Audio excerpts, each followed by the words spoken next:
Good evening and welcome to Greater Somerville for March 26, 2013. I'm Cayenne Anderson. Tonight's topic, the Beacon Street Reconstruction Project, a highly anticipated utility and street resurfacing project that is proposing a state-of-the-art roadway to increase the access, safety, and mobility for all commuters in one of the highest traffic streets in our city. With the introduction of what is called a cycle track, which is a bike lane physically separated from travel lanes and pedestrians, this project has raised some questions and concerns along with community support as the design process heads towards completion in September 2013. Our guests tonight are no strangers to this project as they have been very integral to the process. Hayes Morrison, as the City of Somerville's Director of Transportation and Infrastructure, and Mark Chase, a fellow transportation planner and active Somerville resident. On tonight's program, we will take an in-depth look into the project itself, discuss the areas of concern and support brought upon through the community process, as well as talk about the next step for this project as it moves towards completion. So please join me in welcoming to Greater Somerville, Hayes Morrison, and Mark Chase to the show. Thank you. Welcome to the show. Thank you. Thank you for coming. I appreciate it. So quick note to the callers out there. I recognize that this is technically a live program, and we like to keep it like that. However, we've decided to let our guests have the floor tonight. I think we want to have them have ample time to go over the project, discuss the issues, and so we will not be taking callers tonight, but I encourage you to voice your opinions online because I'm sure you all do that anyway. So anyway, first we're just going to do a little bit of a chit-chat here, find out a little bit about our guests because it's always important, I think, to the show. But so Hayes, you've been on the show before. Yes. So you're, technically, I thought you both were, it was kind of a debut appearance, but technically is not. Director of Transportation and Infrastructure since 2011. Yes. And you've been very, very busy. Yes. There's no rest for the weary in Somerville. Yeah. At all. So, yeah. And you came from the Boston Region MPO. I did. As a transportation finance manager. Yes. And then you've been a planner. And where were you, you're not from Somerville, though. No, I'm not. I want to say you're from South, no, you're from the South. No. I was born in California and raised in New Mexico. Oh, that's South. Isn't that South? I mean, I'm from Minnesota. Technically, that's South. No, it's Southwest. No, okay, Southwest. Okay. Well, I pick up the accent, so I kind of got that. Okay, so but where are you currently living? In Boston. Oh.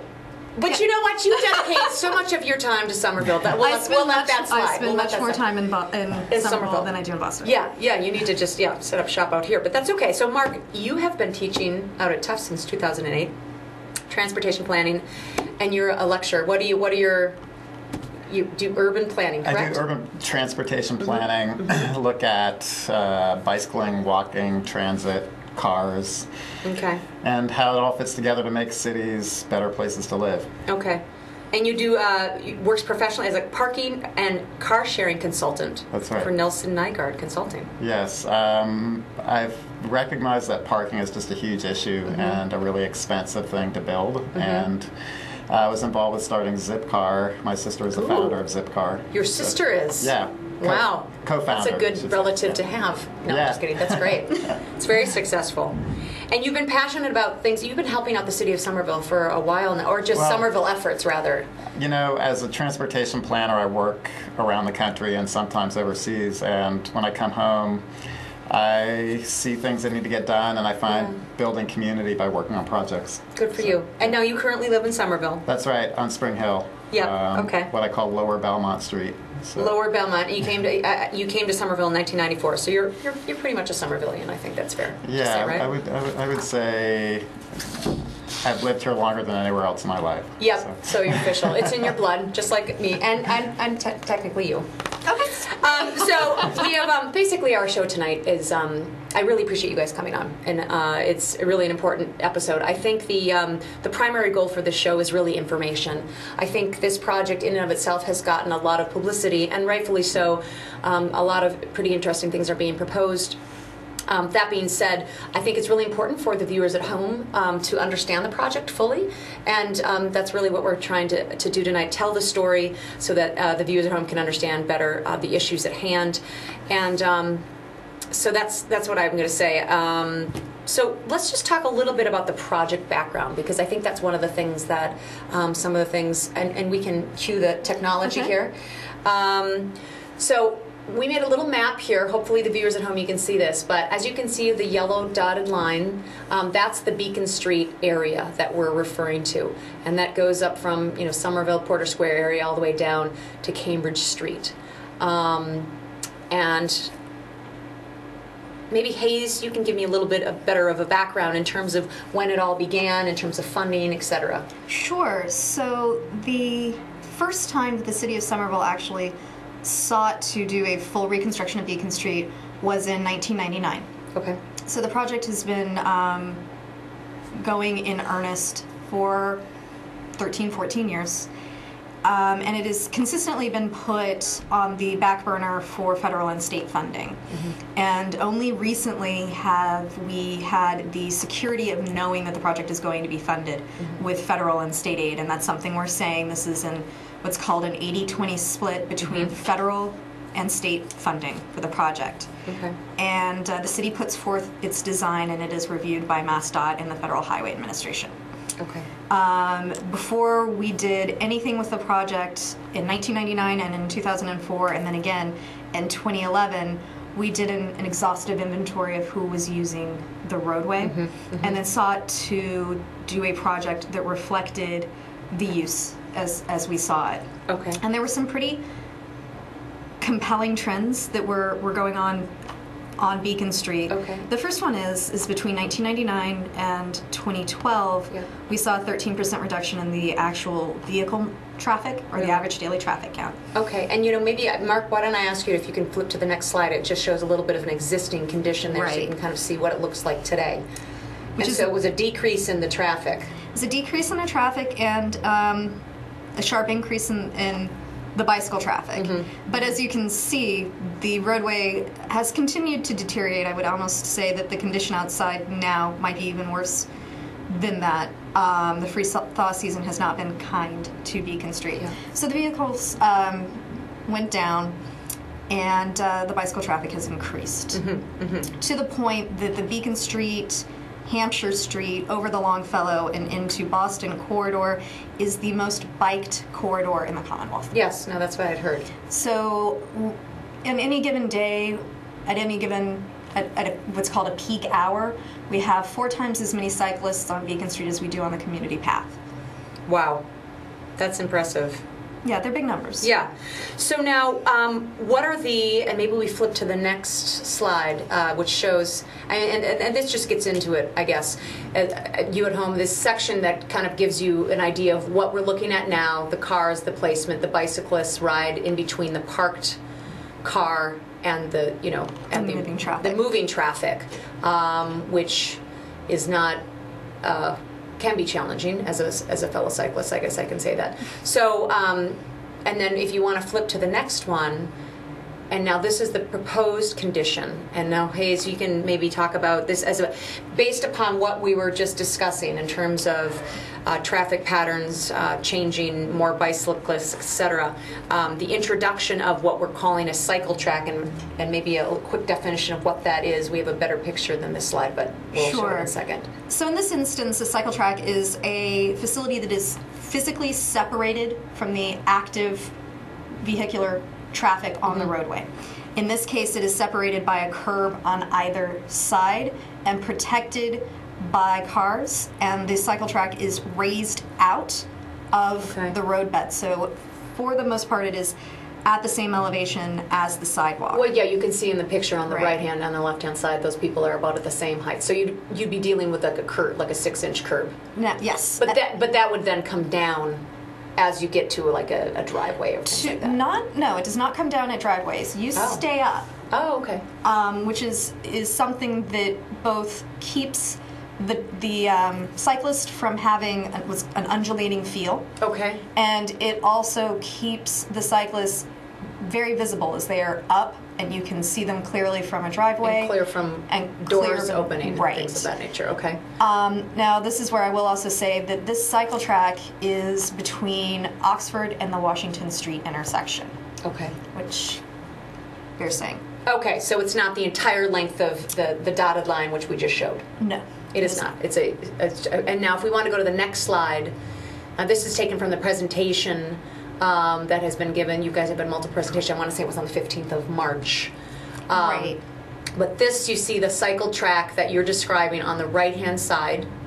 This is a rendering. This is a rendering by an artist, Rob Landra. Okay. And you can see the raised cycle track, the cars parking on the side that is the southbound side or the Cambridge bound side, and 2 active lanes of travel in either direction. So what you have is a sidewalk, a cycle track, a parking lane, Yep.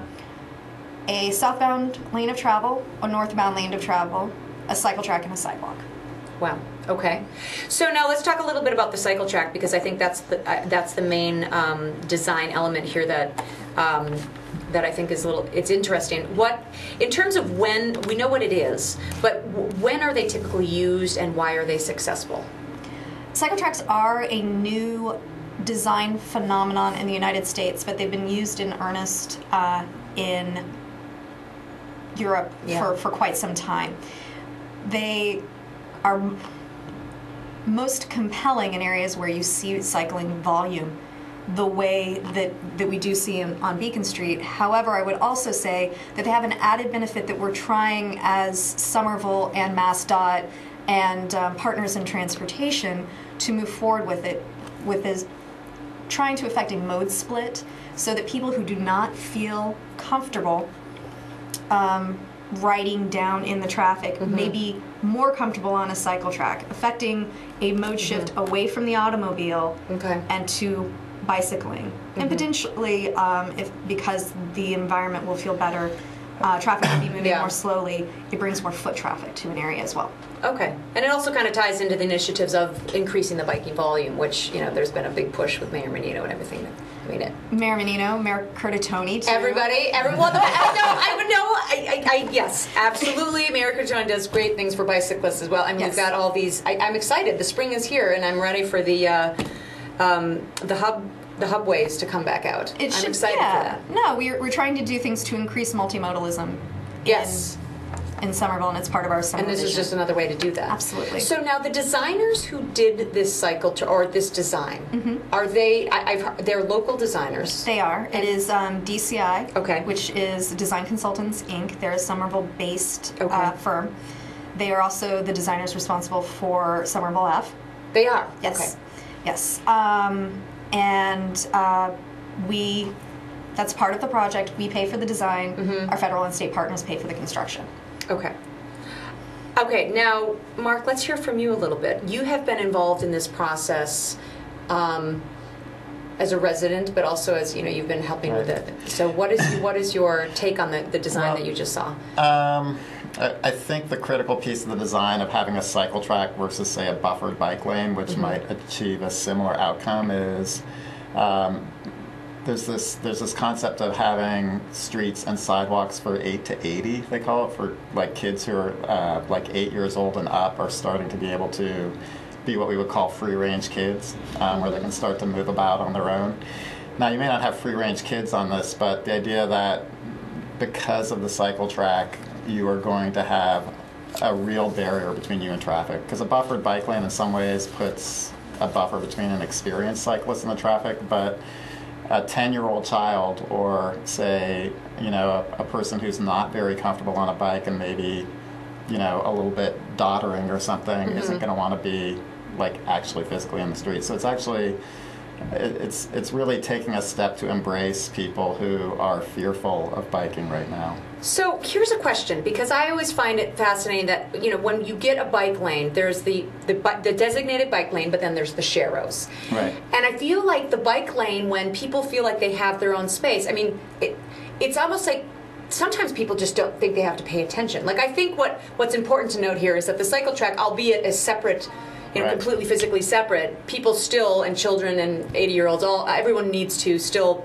pay attention, because the level of volume that we're talking here, sometimes on the bike path on a Saturday afternoon, I mean, you really need to keep your wits about you. Absolutely. So it's a false sense of security that I think you're not, I mean, we're wanting them to be physically separate, but at the same time, I think you still have to follow the rules. People pay a lot of attention to the context, and so I think in some ways on a bike lane you can actually maybe be a little less awake than you'll be on the community path or on a cycle track because there tends to be more volume on these. Yeah. And also you're in an urban environment. I mean, if you look at the rendering here, I think, there are people on the street, there's just activity going on. So you aren't going to fall asleep. You shouldn't fall asleep. It's not like riding on the Minuteman actually where you don't have kind of, people crossing, people pulling out of driveways is a concern, of course.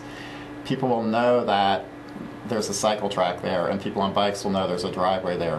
People don't just tune out the whole environment. They're going to be paying attention to these things. Because you're still in an urban environment. You're still in an urban environment, and there's still a lot of contextual clues to tell you that you're reaching an intersection and you need to be careful and that kind of thing. So what are some of the areas that have been re-examined? I know that this process has been going on for some time, and you're looking at closing out in September. So what, in terms of the length of the cycle track, has that always been the designated length that you have it currently, or has it grown, or what has changed in the design through the process? Because what have you been hearing, I guess, is what I'm getting So there's been a lot of iteration and a lot of information gathering as part of the design. Mm-hmm. Before we took any steps at all to examine what could fit in those 66 feet of right-of-way, we did an exhaustive amount of information gathering, which is why I can tell you that the traffic counts have gone down, that the bicycle counts have gone up, that there are 200 pedestrians per hour entering into the Washington Street at Beacon intersection on Saturdays and Sundays. So we knew what was going on there. We took that into account and realized that we did have excess capacity for parking from Washington Street to Oxford. We did not have it from Washington Street going into Inman Square, which is where we drew the line in the sand and said, okay, we do want to do a cycle track. We want to, respect the people who are here and everyone who is here within the context. It's a context-sensitive solution to the roadway, and that's how the decision on that was made. To place it where it is currently. Right. If it is wildly successful, there's always the ability to continue it in. Oh, that's interesting. Okay, so the designers have actually anticipated. Yes. If in fact, because I think, this is my opinion, but I think that it will be interesting to see, when things move forward, and we'll talk about that in a little bit, the next steps. But, if in fact, this is successful, I think, that's a wonderful, if the potential is there. I mean, in a wonderful world, there would be a lot less cars and more bicycles, but that's just my opinion. But I realize that the cars will always be among us. So here's the question. Is there time for community input? Like what are, we just had a meeting. We've had 6 public meetings so far. 6 public meetings, which is pretty intense. Yes, 5 hosted by the City of Somerville. 1 was a 25% design hearing held by MassDOT. Okay. Which has with it, I believe, a 264-page public comment 264 log. pages? Yes. Wow. So it's actually dictated and compiled and sent to, so I have it. Okay. So there has been significant community comment. In fact, on January 28th, we had a charrette-style meeting where we brought back with us 2 full sets of plans where people took markers and wrote notes. Oh, and how did then that go? Wrote, it went really, really well. And Yeah. I spent 2 weekends compiling it back into a hierarchy of questions. There were a huge amount of questions about wanting more crosswalks. So where there is no crosswalk for 1,800 feet on Beacon Street, there will now be one every 600 feet. And some people may feel that that's still not enough. There's a lot of questions about trees and wanting increased greenery. There was a huge amount of want to slow traffic down. Now, I'm going to interrupt for just a second. Oh, sorry, and the parking. So getting to the slowing the traffic down, how does the cycle track, and maybe Mark, you can kind of answer to this, like does the cycle track, does the introduction of that slow the, is it a traffic calming measure as well as a safety, getting people off of the streets, bicyclists? Personally, I don't think it's a traffic calming measure. I do not? No. I think it's a safety measure for cyclists. I think the dimensions of the road and all the other things going on are going to dictate to some extent the speed. I think MassDOT was very interested in having this continue to be a and Hayes knows more about this than me, but a street that carries traffic at arterial-like speeds, which is 25, 30 miles an hour. Bicycles do create friction, so if you put the bikes on the street with the cars, they kind of scare cars, and cars will slow down. So you actually think having them on the I don't think it's going to speed up because, having them on the road would slow cars down, but you need to trade that off with the cyclist comfort. This is all about balancing the needs, and I think the cyclist would rather not be traffic calming devices. That said, there's all kinds of other interventions you can do on the street to calm it down. Bicycles aren't the only thing. And so what are some of those? I would actually just disagree really quickly. Okay. There is one significant feature on Beacon Street that isn't really talked about that is a traffic calming measure, which is that the curbs are coming inbound. The road, when a roadway gets wider, people feel more comfortable. Yeah. They drive faster. That even is true of a nice wide lane with a nice wide bike lane on it. When you bring curbs inbound, you actually physically narrow a roadway.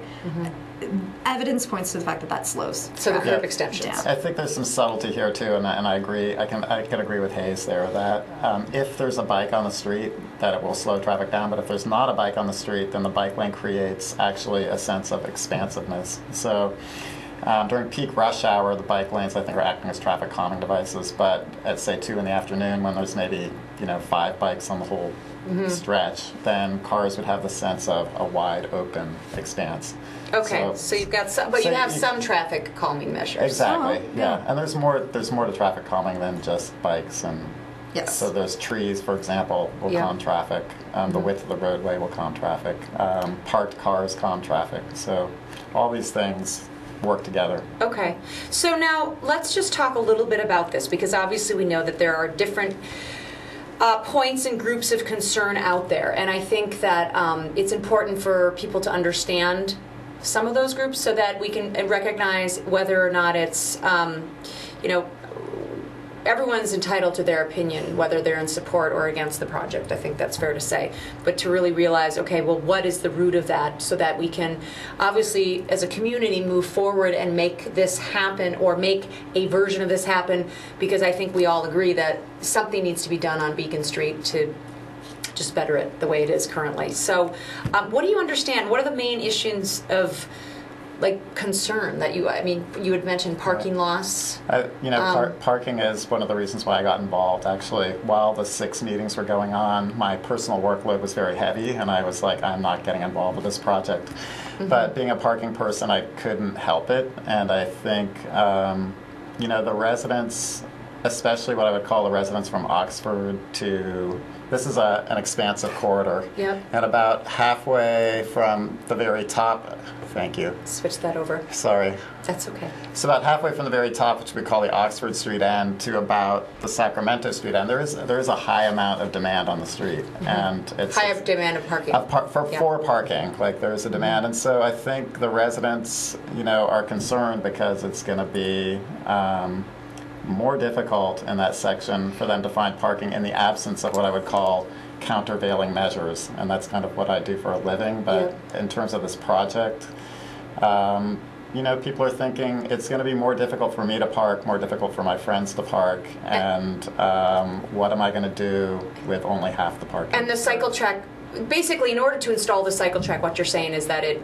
eliminates the parking on the on-street parking in that direct where that cycle track would go. Exactly. Is that exactly? Okay. And so I think I think Nemo is actually a good example of a worst case scenario. Half the streets in the entire city were shut down, and or not shut down, but taken out of parking commission, I would call it. And so in some ways that showed that the cars can go someplace, but it wasn't easy. I think the goal with a cycle track, and the city obviously does this, I have nothing to do with it, but I would say if I lived on that street, I would say the goal would be to try and make that less painful, so that there's it's not as hard as Nemo, let's put it that way. Like, Nemo would be worse than what they would experience when half the parking goes away on that side of the street. And of course there's also off-street parking. So that's the biggest bone of contention at this point. Yeah, so there's on-street and off-street, and I think the off-street is going to be a very important part of the solution for Beacon. But I'm going to turn it over to Hayes, because I feel like I could talk about this for 2 or 3 of your shows. So. So it needs to be stated that the city of Somerville, when we started this, took multiple traffic counts over multiple months in different conditions and did a 68-page parking study. And what we found was that there was adequate capacity in the area that I mentioned, Oxford to Washington Street. But the residents really didn't believe us. Fair enough. So we've done some adjustments to the design in the interim to eke back some parking spaces. So what was going to be a loss of parking on the side where on the southbound side into Cambridge will now be a loss of parking on the northbound side, which there are more spaces actually physically on the other side. There have been some adjustments to the size of the bump outs, some relocation of utilities and other things. So what was originally the loss of about 111 spaces became 92. Okay.